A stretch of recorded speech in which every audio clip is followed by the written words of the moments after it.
영국의 괴테라고 불리울 정도로 최고의 지성에 속하는 자는 토마스 칼라일입니다. 그가 적은 용숭배는 1841년도에 적었는데요. 크로멜 장군에 대해서 너무나도 좋게 평가합니다. 크로멜 장군은 1642년 청교도 혁명이 일어났을 때 영국의 왕을 처단한 유일한, 다시 이제 왕정이 복구가 되지만 영국의 왕이 없었을 때가 일어나는데, 이때 이 크로멜 장군이 왕을 처단한 사람입니다. 이제 그 뒤에 독재를 하게 되고 아일랜드와 스코틀랜드를 침공하여 이제 학살하였는데, 하여튼 이를 좋아하는 사람은 아무도 없고 모든 사람이 올리브 크로멜에 대해서 욕을 합니다. 그런데 실제로 웨스트민스터 사원에 가보면 그 올리브 크로멜의 동상이 웨스트민스터 사원 앞에 있고요. 한 손에 칼을 들고 한 손에 성경을 들고 있습니다. 이 토마스 칼라일은 스코틀랜드 사람입니다. 그러니까 자기 조상들이 크로멜 장군에 의해서 많이 어려움을 당했던 그 후손인데도 올리브 크로멜에 대해서 얼마나 좋은 평가를 하고 있는지, 나폴레옹보다 훨씬 위대하다. 비록 나폴레옹만큼 올리브 크로멜은 그런 많은 영토를 다스린 적은 없고 그의 힘이 미친 곳은 영국뿐이었지만 나폴레옹과는 비교할 수 없는, 그에게는 너무나도 훌륭한 점을 많이 있었다. 이렇게 막 칭찬을 합니다. 이렇게 이야기합니다. 12년 동안 침묵으로 기다리는 가운데 영국을 움직인 자고 금칠한 마차를 쳐다보지 않고 하나님 말씀 그것만이 위대한 것이라고 확신한 자. 제일 위대한 것은 말씀이지. 말씀보다 위대한 건 아무것도 없다. 금칠한 마차가 지나간다 할지라도 내가 말씀 읽는 시간에는 말씀에 집중하지 금칠한 마차를 난 쳐다보지 않겠다. 마차 지나가라고 해라. 나는 하나님 말씀 붙들고 말씀 읽고 산다. 이게 올리브 크로멜입니다.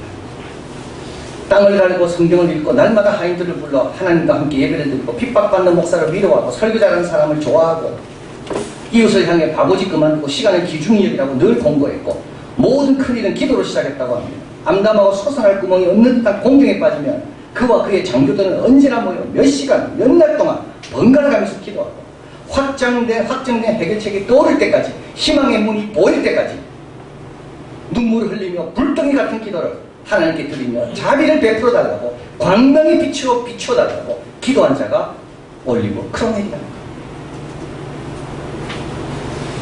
그는 몇십 혹은 몇백의 지지자만 가졌고 몇백만 명의 반대자를 가졌지만 만일 영국 전체가 그를 중심으로 단결했다면 영국은 그리스도의 나라가 되었을 거라고 토마스 칼라일이 이야기합니다.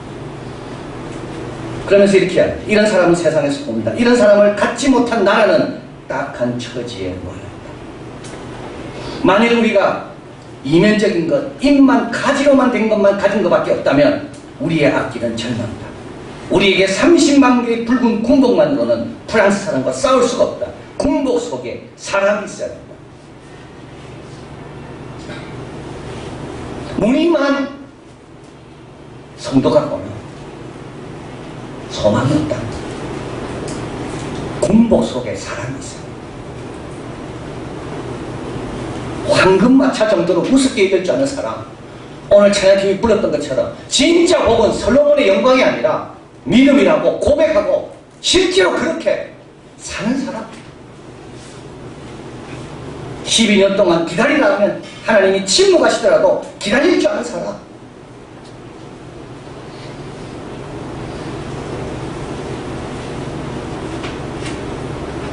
우리나라에 필요한 사람이 바로 이런 사람. 이스라엘에 필요한 사람이 이런 사람. 선지자들은 어떤 사람들이었나 하면 바로 이런 사람들. 지난주 말씀드린 게하시는 내가 나만 장군을 쫓아가서 그에게 뭘 또 취하리라. 달라. 나는 하나님께로부터 얻는 것만 내가 받는다. 나는 사람 쫓아다니면서 얻는 사람이야. 그게 바로 선지자고. 그런 사람이 중심을 딱 잡고 그 나라의 방향에 빛과 소금처럼 역할을 하는 게 바로 그런 사람이다. 엘리야가 죽었을 때 엘리사는 이스라엘의 병거와 마병이라고 합니다. 이스라엘의 병거와 마병. 그 당시는 싸움이 많았기 때문에 병거와 마병이 얼마나 중요한지 몰라. 엘리야는 누구라고? 병거와 마병. 엘리야가 있기 때문에 우리나라가 든든한 거예요. 하나님께서 엘리야 보고 그 나라를 지켜주신다는 말. 자, 엘리사가 이제 죽게 됩니다. 이때 여호아스 왕이 찾아옵니다. 그리고 이제 눈물을 흘리며 내 아버지 이스라엘의 병고와 마병이요. 왜냐하면 엘리사가 가면 자기에게 남는 게 하나도 없으니까. 자기 아버지가 남겨놓은 군인은 몇 명 안 되기 때문에 당신이 죽으면 우리나라는 어려워집니다. 얼마나 귀한 축복의 말인지 모릅니다. 영광스러운 말인지 모릅니다. 이런 사람이 없는 나라는 딱한 처지에 있고, 이런 사람이 있는 나라에는 소망이 있고, 나라에 필요한 자 엘리사처럼, 엘리야처럼 이스라엘의 병고와 마병 같은 그런 역할을 하는 사람, 영적이면서도 실질적으로 그 나라에 도움이 되는 사람. 오늘 본문에서 세 가지로 나옵니다. 첫째는 은사를 따라 성실히 임해야 됩니다. 하나님 주신 여러 가지 직분과 역할이 다 있는데요, 거기에서 다른 생각하지 말고 열심히 일해야 됩니다. 아이를 가르치는 주부입니까? 주의 교양과 훈계로 열심히 아이를 잘 키우려고 노력해야 됩니다. 엉뚱한 데 관심 갖지 말고요. 가르치는 선생님입니까? 그러면 내 반에 있는 아이를 내가 열심히 잘 가르쳐서 정말 복된 아이로 만들겠다. 군인입니까? 그러면 내 밑에 있는 사람, 내 위에 있는 사람 모두에게 내가 유일하고 축복이 돼야 되겠다. 오늘 엘리사는 적들이 치러 올 때 의논하는 내용을 하나님께서 가르쳐주십니다. 그래서 왕에게 알려줘요. 그래서 왕이 그걸 듣고 딱딱 지키니까 적이 아무리 와도 이길 수가 없는 거예요. 이쪽으로 가려고 하면 벌써 군대가 지키고 있어요. 저쪽으로 가려고 하면 저쪽 지키고 있고.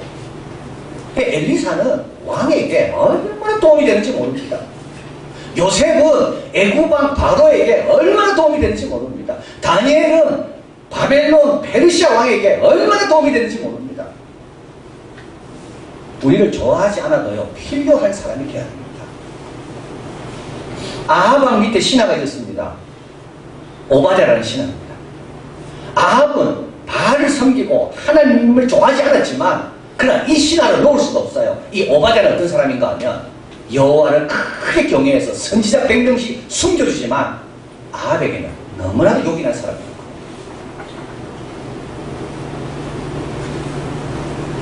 여러분, 기도하십시오. 내가 요긴한 사람이 되게 달라고. 믿음 말고는 흠이 없게 달라고. 다니엘처럼 예배 말고는 흠이 없었습니다. 다니엘은 흠이 하나 있다면 뭐가 흠이냐면 예루살렘을 향해 창문을 열고 기도하는, 그게 다니엘 흠입니다. 다니엘 흠은 예배 시간 되면 일을 놓고 교회 가서 예배 드리는 게 흠입니다. 나머지는요, 너무나도 일 잘합니다. 그래서 바벨론에서 페르시아로 제국이 바뀌어도 다니엘은 여전히 청문거립니다. 우리가 어떻게 그런 역할을 할 수 있을까요? 사도 바울은 이야기합니다. 로마서 12장 6절 8절. 우리에게 주신 은혜대로 받은 은사가 각각 예언하는 일이면 믿음의 분수, 섬기는 일이면 섬기는 일로, 가르치는 자면 가르치는 일로, 위로하는 자면 위로하는 일로, 구제하는 자는 성실함으로, 다스리는 자는 부지런함으로, 긍휼을 베푸는 자는 즐거움으로. 좀 더 구체적으로 베드로 전서에서 이야기합니다. 같이 읽어봅니다. 각각 은사를 받은 대로 하나님의 각양 은혜를 맡은 선한 청지기 같이 서로 봉사하라. 만일 누가 말하려면 하나님 말씀하는 같이 하고, 누가 봉사하면 하나님의 공급하는 힘으로 하는 같이 하라. 이는 범사에 예수 그리스도로 말미암아 하나님의 영광을 받으시게 하리니 그에게 영광과 권능이 세세무궁토록 있느니라. 아멘. 이런 사람은 세상이 바뀌어도 겁날 게 없어요. 내 역할이 은혜로 주어졌다는 것을 늘 아십시오. 이게 권리가 아닙니다. 오늘날 우리는 요구만 할 줄 알지 이것이 얼마나 은혜고 감사한 일인지는 표현한 사람이 거의 없습니다. 다 요구만 할 줄 알아요. 다 권리만 주장해요. 우리는요, 우리 예수 믿는 사람 달라요. 이 자리도 은혜다, 이 직장도 은혜다, 이 역할도 은혜다, 내 은혜가 내게 족하도다, 가시도 은혜다. 그런 사람에게 하나님께서 지혜를 주시는 겁니다. 선한 청지기처럼 내게 아니라 하나님이 맡긴 거니까 하나님의 공급하시는 힘이 있음을 믿고 그분께 늘 구하면서 지혜도 구하고 방법도 구하고 하나님, 여러분 이렇게 좀 기도하세요. 하나님, 나는 거지입니다. 하나님 가르쳐주지 않으면 좋은 게 내가 발견할 수가 없습니다. 하나님 도와주세요. 그때 하나님께서 여러 통로를 통해 가르쳐주시는 거예요. 공급하시는 힘을 하는 거예요. 범사의 예수 그리스도 말미암아 하나님이 영광을 받으시게 하라. 내 영광이 아니라 하나님의 영광. 범사는요 큰일만이 아닙니다. 작은 일, 귀찮은 일도 하나님의 영광을 위해서 제대로 하는 거예요. 이런 사람은 겁날 게 없어요. 이런 사람에게 주님께서는 다 보여주시고 만나게 하시고 읽게 하시고 발견하게 하시고. 우리나라에 어떤 사람이 필요합니까? 싹군 같은 사람 아닙니다. 선한 목자 같은 사람. 어떤 사람이 필요할까요? 탐욕적인 사람이 아닙니다. 좀 다른 사람에게 조금을 나누지 않는 사람. 비교하고 불평하는 사람이 아니라 $5, $2, $1 착하고 충성스러운 사람. 이런 사람이 많은 나라는 참 소망입니다. 두 번째로 나라에 필요한 자는 기도하는 자입니다. 아람왕은 이 에스라가 아니죠. 엘리사가 다 알려준다는 걸 알고 이제 엘리사만 잡으면 되겠다 해서 많은 군사를 보냅니다. 14절 왕이 이에 말과 병과 많은 군사를 보내며 저희가 밤에 가서 그 성을 에워쌌습니다. 엘리사를 수정되던 사람이 나가보니 군사와 말과 병과 성을 에워싸고 있습니다. 엘리사에게 구합니다. 내 주여 우리가 어찌하리까? 엘리사가 말합니다. 두려워 말라. 우리와 함께한 자가 저와 함께한 자보다 많다고. 17절 읽어봅니다. 기도하여 가로되 여호와여 원컨대 저희 눈을 열어 보게 하옵소서 하니 여호와께서 그 사와의 눈을 여시매 저가 보니 불말과 불병어가 상에 가득하여 엘리사를 둘렀더라. 엘리사가 말한다고 열린 게 아니죠. 눈이 말하고 엘리사는 뭐 했다고요? 기도했다고요. 여러분 아이들에게 야 열심히 해라 말만 해가 안 됩니다. 아이들이 열심히 할 수 있는 그 마음이 들도록 기도해야 되는 거예요. 엘리사도 말한다고 열린 게 아닙니다. 엘리사가 말한 다음에 뭐 했습니까? 기도했습니다. 왜 방황합니까? 보이지 않으니까 방황한 거죠. 왜 두렵습니까? 보이지 않으니까 두렵죠. 뭐만 보입니까? 겹겹이 둘러싸는 적들만 보입니다. 문제밖에 안 보입니다. 기도하니까는 그 문제를 통해 일하시고자 하는 하나님의 뜻과 계획이 보입니다. 하나님이 함께 하심이 보입니다. 하나님이 위로하시고 격려하심이 보입니다. 더 이상 두려워하지 않습니다. 우리 오늘날 청년들의 문제가 너무 심각하다 그럽니다. 일자리는 갈 수가 없으시게 돼요. 그래서 임금 피크제를 해서 빨리 위에 사람들이 은퇴해야지 밑에 일자리가 만들어진다고. 정말 답답한 일이지. 정말 힘듭니다. 인구는 줄고 걔들이 지금 청년들이 넣은 연금은 자기들끼리 받을 수 있을까? 그들을 둘러싸고 있는 문제들이 겹겹이 오늘 이 사환이 눈에 봤을 때 적들이 겹겹이 쌓이는 것처럼 우리가 할 일은 뭘까요?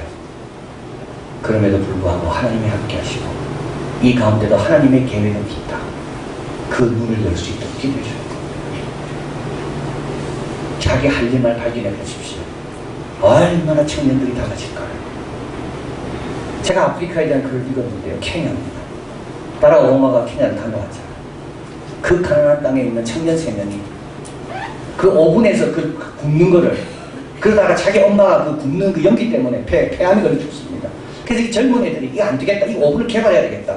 그 오븐을 개발해야 돼. 그래서 인터넷을 통하여 MIT에 가서 어떻게 하면 환경을 제거하는 오븐을 만들 수가 있을까?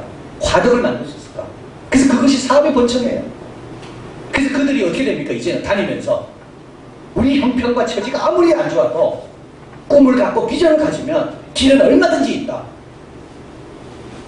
왜 청년들이 힘들고 방황합니까? 보이는 게 없으니까. 문제밖에 안 보이니까. 우리가 해야 될 일은 뭐죠? 기도합니다. 말이 아닙니다. 엘리사도 기도로 그들의 문을 열었다고. 여러분 자녀들을 향하여 한심하게 생각하는 분 많습니다. 왜 정신을 못 차릴까? 여러분, 하나님은 우리를 보고 아마 더 한심하게 생각할 거예요. 기도하지 않는 부모가 무슨 남을 걱정하고 있나? 지금부터 우리 자녀의 눈이 열리도록 기도하시고 말하지 마세요. 말 가지고는 절대 안 열립니다. 엘리사도 말로 연 게 아닙니다. 기도를 한 거죠.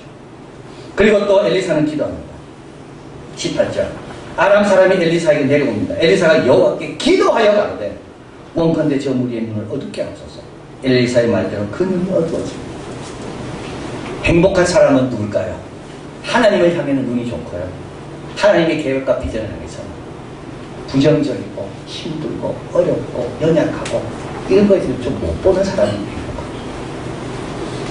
남의 티만 보는 사람은요 절대 행복할 수가 없습니다. 이 아람 군대는 눈이 멀어서 어떻게 될까요? 죄를 안 짓습니다. 이 사화는요 눈이 떠여서요 하나님 주시는 평안을 갖습니다. 만약에 이들에게 눈이 좋았다면 이들은 죄 많이 지었습니다. 눈이 감기니까 어떻게 할지. 우리가 기도할 제목이 이거라고 가르쳐 주십니다. 하나님을 향해, 축복을 향해, 하나님의 뜻과 계획을 향해는 눈이 열리고 죄 짓는 것에 대해서는 눈이 어두워지고 그러면 얼마나 복된 사람이 되겠어요.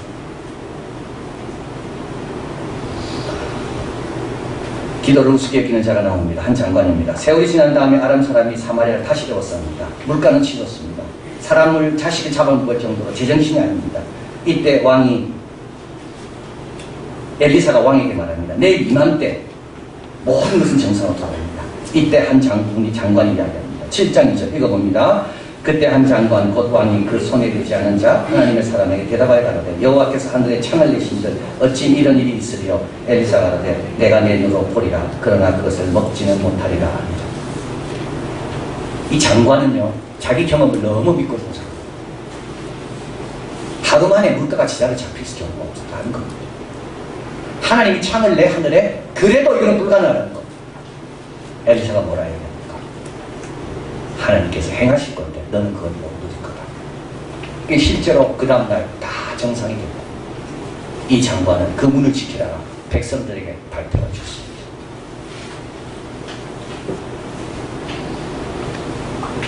저번에 한번 말씀드렸습니다. 저는 기도 안 합니다. 스펄저 목사님 그래요. 그 참 안 됐네요. 당신만 손해돼요. 여러분 제가 말씀드렸죠. 기도 안 하는 게 뭐 자랑이 아닙니다. 나는 너무 바빠서 기도 안 합니다. 여러분 그게 자랑입니까? 본인의 손해요. 믿음의 강구는 역사하는 힘이 많다.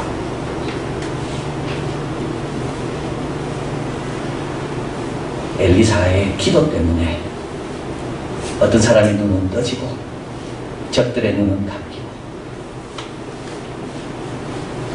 엘리야가 기도한 즉 하늘에서 비를 주고 땅의 열매를 보고 히스기야 왕이 벽을 향하여 기도한 즉 적들이 물러나고 모세가 두 팔을 들고 기도 아말렉과 싸우면서 승리하고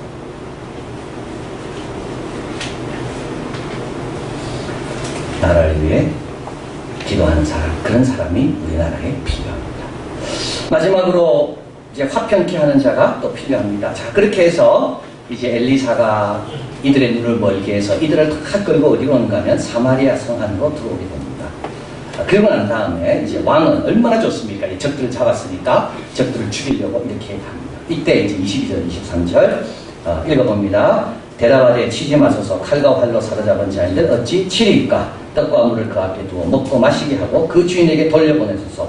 왕이 위하여 식물을 많이 베풀고 저희가 먹고 마시며 놓아 보내니 저희가 그 주인에게로 돌아가니라.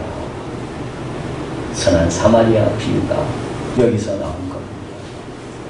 적들에게 오히려 잘 먹여서 보냅니다. 이 군대가 돌아올 때 그 자식들이 나와서 자기 아버지가 있는 걸 보고 얼마나 좋아할까요? 그 아내가 기다리다가 자기 남편이 무사하게 돌아오는 걸 보고 얼마나 좋아할까요? 여러분 남 미워하지 마세요. 남 미워하면 그 자식이 볼 때 얼마나 괴로울까요? 우리 아버지를 누가 미워하고 있어요? 우리 아버지가 그런 미움 당하고 있어요? 그걸 자식이 볼 때 얼마나 괴로울까요? 여러분 다른 아이 함부로 말하지 마세요. 그 부모가 볼 때 그 마음이 얼마나 아플까요? 화평케 하는 자는 복이 있나니 제가 하나님의 아들이라 일컬음을 얻을 것이요 모두가 하나님이 창조한 자고 모두가 귀한 자입니다. 모두가 축복해 줘야 되고 모두가 잘 지내도록 해줘야 됩니다. 우리 사회에 어떤 사람이 필요합니까?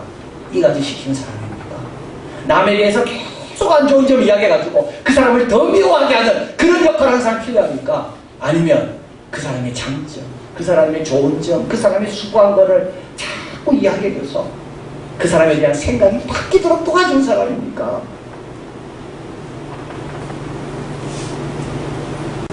왜 적을 만들고 원수처럼 생각하고 왜 나쁜 말을 합니까? 히브리서에서는 분명히 말씀합니다. 거룩함과 화평함 없이는 아무도 주를 볼 수 없다. 남 미워하면서 주는 볼 수 없고 죄 지으면서 주는 볼 수 없고 우리에게는 거룩함도 있어야 되고 화평함도 있어야 되고 거룩함과 화평함 우리는 화목해하는 자들이지 이런 싸움에 희생당하는 자들도 아니고 이런 싸움이 깊어지도록 하는 자들도 아닙니다.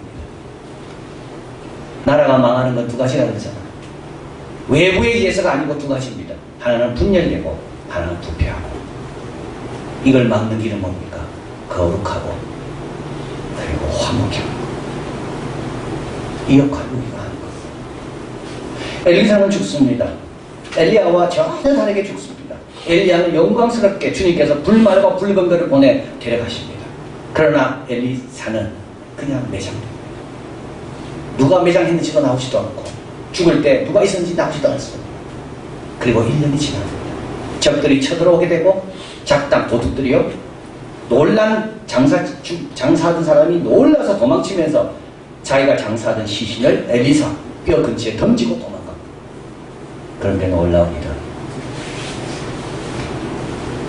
13장 10절 시체가 엘리사의 뼈에 닿자 곧 회생하여 일어섰더라. 엘리사가 수고하고 기도하고 헌신한 것은 우리 하나님이 다 갖고 계시다가 때에 맡기고 계속 일하신다는 것을 보여줍니다. 주 안의 수고는 헛되지 않는다. 나그네와 행인같이 우리가 이 땅에 거하지만 있는 동안에 기도 열심히 하고 있는 동안에 주어진 역할, 사명, 부르심과 택하심을 굳게 하고 있는 동안에 나로 인하여 화목되게 하는 일들이 많아진다. 이런 백성을 가진 나라는 소망이 있다. 이런 우리가 되기를 진심으로 바랍니다.